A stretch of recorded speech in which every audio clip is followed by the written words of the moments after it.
No no mister Desai, हे बघा तुम्ही काळजी करू नका. हा प्रोजेक्ट आमची जबाबदारी.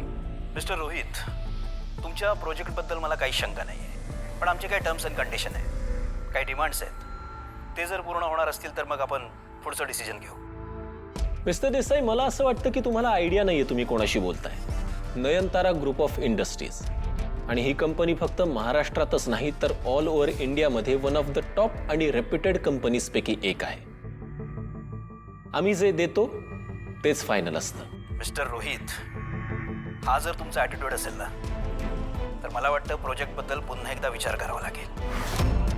What do mean Mr Desai? Nayantara group of industries सोबत बिझनेस करायचा का नाही ह्याचा तुम्हाला विचार करावा लागतोय. तुम्हाला आयडिया आहे का तुम्ही कोणाशी बोलताय ते? Rohit, may I? Hello mister Desai, how are you? Hello ma'am, I am fine. तुमची तब्येत कशी आहे आता? नाही, मध्यंतरी ऐकलेलं की तुमची तब्येत बरी नव्हती म्हणून. आता ठीक आहात ना? या, I am much better. Thank you for your concern. Mister Desai, तुमचं आमच्या कंपनीशी काही हे पहिल्यांदा होत असलेलं असोसिएशन नाही. आपण गेले अनेक वर्ष एकमेकांसोबत काम करतो आहोत. तुम्हाला आमच्या टर्म्स अँड कंडिशन्स माहितीच आहेत. आणि यावेळेस if you want something different, मला प्लीज एक डिटेलमध्ये मेल करा ना. आणि येस ऑफकोर्स, या नवीन कंपनीकरता तुमचं जे काही विजन आहे, वी विल डिस्कस दॅट. अहो, तुमची कंपनी, तुमचं असोसिएशन आमच्याकरता खूप इम्पॉर्टंट आहे. आणि डेफिनेटली आपण ह्या सगळ्यातनं नेहमी काढतो तसाच मार्ग काढू जो दोन्ही कंपनींच्या फायद्याचा असेल. Yes ma'am, and thank you ma'am, thank you. म्हणून तुमच्यासोबत काम करायला आम्हाला आवडतं. Today I will send the file ma'am. Sure, thank you. Okay, bye. Take care ma'am.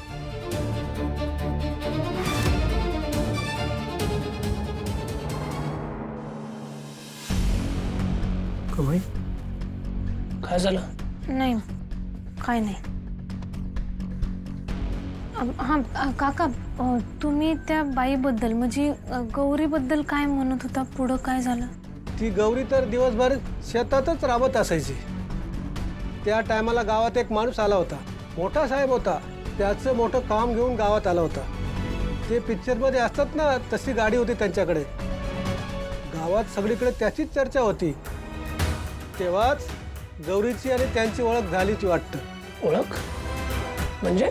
अहो, आता काय सांगायचं, गावात लई काही काही चर्चा होत्या. कोण म्हणत होतं साहेबांनी गौरीला लग्नाचं वचन दिलं होतं, गौरी पोटुशी आहे म्हणून. त्यानंतर जे काही झालं ते लई भयंकर होतं. एका रात्री अचानक हे घर जळून खाक झालं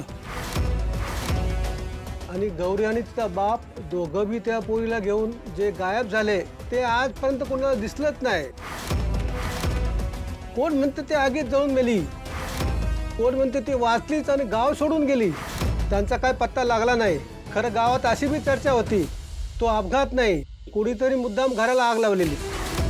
काका, तुमचा संशय कोणावरती? गावात कोणाला तरी काहीतरी माहिती असेल ना? कुणावर बोट ठेवणार? गावकरी म्हणतात यात त्या साहेबांचा हात असणार. गौरीला फसवून गेला ना तो, मागं काय राहायला नको म्हणून त्यानंच घर पेटवलं. नाही, पण हा साहेब कोण होता? तो कुठून आला? काय त्याचं नाव काय? काहीतरी माहिती असेल. नाही, ते काय कोणाला माहित नाही.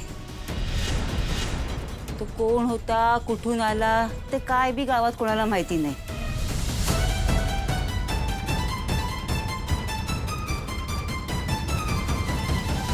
रोहित,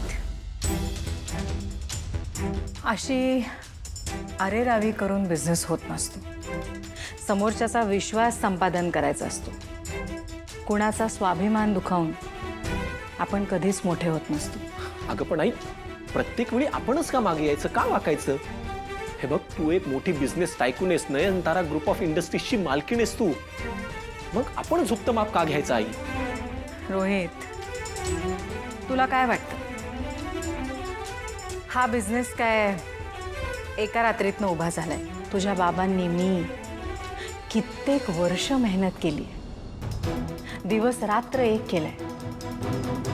तुला माहितीये, हजारो लोकांना जोडलंय आम्ही. रोहित, मी कायम माझ्या टर्म्स अँड कंडिशन्सवरती काम केलं, पण कधीच कोणाचा अपमान केला नाही. असं अनेक वेळा होतं की आपल्याला आपल्या क्लायंट्सच्या टर्म्स अँड कंडिशन्स पटत नाहीत, पण म्हणून त्यांना अशा दाखवून द्यायच्या नसतात. त्यांना पटवून द्यायचं असतं, त्यातनं काहीतरी मार्ग काढायचा असतो जो दोन्ही कंपनींच्या फायद्याचा आहे. रोहित, काही असलं तरी ते आपले क्लायंट्स असतात. त्यांचा विचार करणं ही आपली जबाबदारी आहे. आणि खरं सांगू का तुला, कुठलीही कंपनी कुठल्या एखाद्या प्रॉडक्टमुळे मोठी होत नसते. ती मोठी होते माणसं जोडण्याने. आणि म्हणूनच सगळ्यात पहिले आपण माणसं जोडायला शिकलं पाहिजे. This is the key to business. I hope you understood दिस.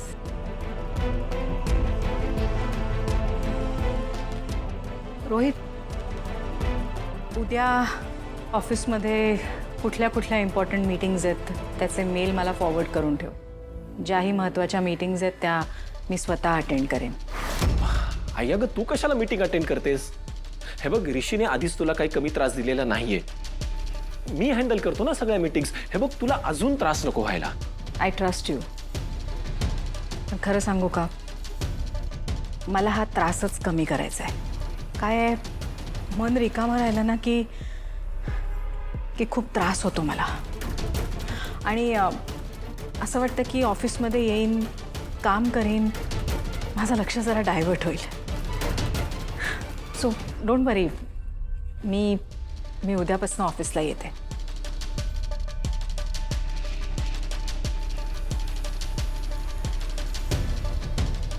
आता आईला कशाला यायचंय परत ऑफिसला? आत्ता कुठे माझ्या हातात सगळं येत होतं आणि परत ही मध्ये आली कडमडायला.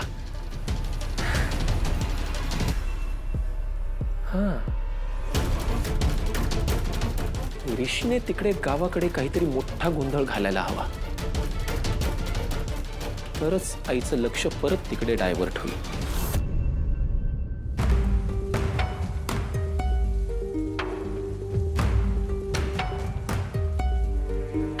काय झालं?